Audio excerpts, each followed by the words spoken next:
Keegan Bradley just went nuclear, calling the Ryder Cup's 53-year-old envelope rule unacceptable after Team USA lost a crucial half-point without even swinging a club.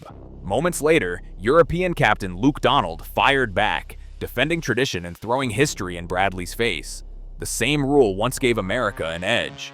This isn't just a clash over paperwork, it's a battle over fairness, hypocrisy, and the soul of golf. Both captains claim respect, but behind the handshake, words are weapons. The fallout from Donald's retort and Bradley's crusade could shape the game for decades. So what really happened inside the envelope, and what comes next now that golf's culture war just exploded? Saturday night, after the last putt dropped, both Ryder Cup captains sat down with a simple but loaded task. Each had to write a single name on a slip of paper, seal it in an envelope, and hand it to tournament officials. This wasn't ceremony, it was insurance. The envelope rule, born in 1979, is golf's answer to disaster planning. If a player can't compete in Sunday singles, the name inside the other team's envelope sits out too. No substitutions, no do-overs. That match is scratched from the tee sheet, and both sides pocket half a point. The envelopes stay sealed, sometimes for years, unless fate intervenes. Sunday morning, Viktor Hovland's neck injury forced Europe's hand. Medical staff confirmed he couldn't swing, MRI scans backing up what everyone already saw. Hovland was out. Officials gathered with Donald and Bradley. The U.S. envelope was opened under watchful eyes. Harris English, Bradley's pick, was the unlucky name. Just like that, two players were erased from the lineup.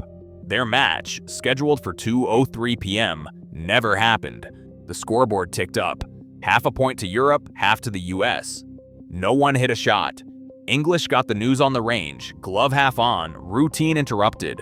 The crowd buzzed, confusion mixing with frustration. Rules officials stood by the process, pointing to the captain's agreement and the precedent set decades before. In the Ryder Cup, even the quietest slip of paper can tilt the balance. Keegan Bradley didn't wait for the dust to settle. Minutes after the envelope was opened, he stormed into the press room, eyes sharp, voice tight. "It has to change," he declared, barely glancing at the official beside him. "That rule needs to change by the next Ryder Cup." The words landed like a punch. No hedging, no spin, just raw frustration. For Bradley, this wasn't about tradition. It was about losing a weapon when the comeback math left no margin for error. Harris English, his pick, was out before a single shot. The U.S. team, already trailing, lost a live point. One Bradley believed could swing the entire cup. Reporters pressed him for alternatives, but Bradley wouldn't give details. "I have a few ideas, but I'm not going to tell you right now." The message was clear. He saw the rule as a penalty for being healthy, a system that punished his squad for Europe's misfortune. In the team room, morale dipped. English, caught mid-warm-up, looked stunned. Players whispered about fairness, about whether the rulebook had just robbed them of a fighting chance. Bradley's protest wasn't a quiet complaint. It was a public demand for change, delivered with the urgency of a captain who felt the cup slipping away. The Ryder Cup suddenly had a villain, and for Bradley, it wasn't across the aisle. Receipts, as the internet calls them, don't lie. Within hours of Bradley's outburst, golf historians and meme makers dug up the archives. 1991, Kiowa Island.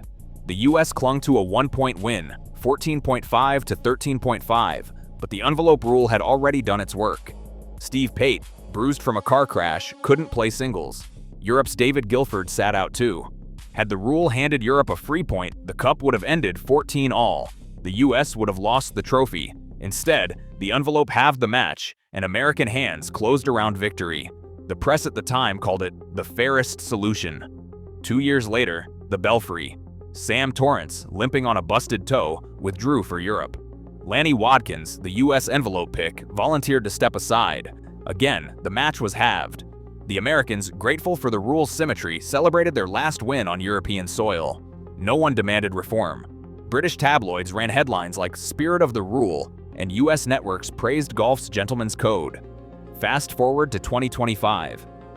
As Bradley's quotes ricocheted through social feeds, so did side-by-side graphics. Past U.S. captains defending the envelope rule, present U.S. captain denouncing it. Hashtags like #EnvelopeGate and #DonaldReceipts trended by noon.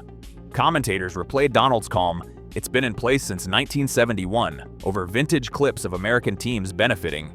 The hypocrisy wasn't lost on anyone, least of all Donald, who let the record do the talking while the public tide started to turn.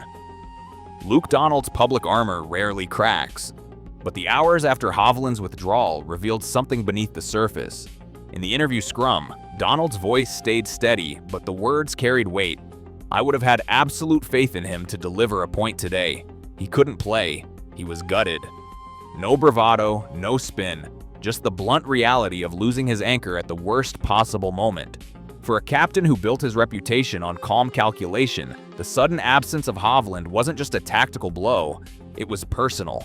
The cameras caught Donald glancing at the empty spot on the range where Hovland should have been. Reporters noted the pause before Donald answered questions about the singles lineup, as if replaying the math in his head. Europe's lead looked safe on paper, but the mood in the team room shifted. The Americans, sensing blood, grew louder.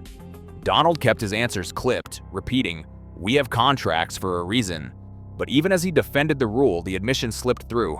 This wasn't the Sunday he'd prepared for. The pressure, usually invisible, pressed in from every angle. History, expectation, and now, a captain across the aisle demanding change. In that moment, the rivalry wasn't just about rules or receipts. It was about two men carrying the hopes of continents, each forced to adapt when the script went off course.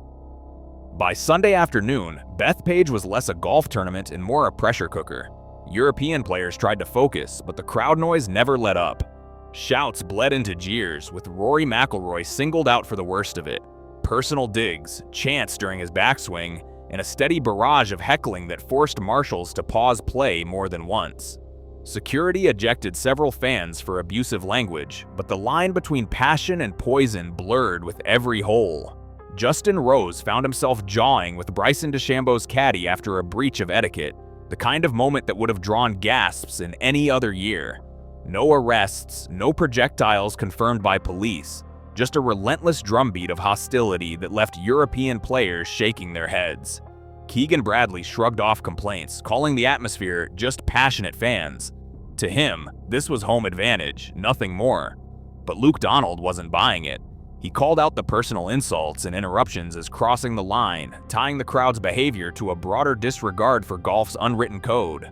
For both captains, the fight over the envelope rule spilled into a fight over what kind of Ryder Cup the world would remember. One defined by edge or by respect. Pressure is now on the rule makers. The governing bodies, PGA of America and Ryder Cup Europe, have confirmed the envelope rule will be on the agenda for their next joint review. No official date has been set, but insiders expect the committee to meet in early 2026, with legal counsel and both captains ready to weigh in. Bradley's camp is already circulating draft memos, pushing for a single-side forfeiture. If a player withdraws, only that team should lose the point. Tradition's defenders, echoing Donald, insist rules can't be rewritten just because the outcome stings. The process is slow, deliberate, and every word in the policy memo is under a microscope. Both captains know their arguments will shape the next Ryder Cup, and maybe the sport itself. The question isn't just what's fair, it's who gets to decide, and as the review looms, neither side is backing down. In 2025, the Ryder Cup's envelope rule, unchanged since 1971, shifted the scoreboard instantly after Viktor Hovland's documented injury withdrawal and the automatic removal of Harris English. Keegan Bradley's public call for reform, calling the rule unacceptable, clashed head-on with Luke Donald's defense, backed by evidence from the 1991 and 1993 Ryder Cups where the same rule favored Team USA. Archival footage and official statements confirm both captains stood firm, exposing deeper divides over fairness, tradition, and sportsmanship. Yet, the question of whether the envelope rule should be changed remains unresolved, with a formal review scheduled for 2026. The committee's decision will set a precedent impacting future tournaments. As this rivalry continues, one fact stands clear. The line between tradition and change in golf has never been more sharply drawn, and the world will be watching what happens next.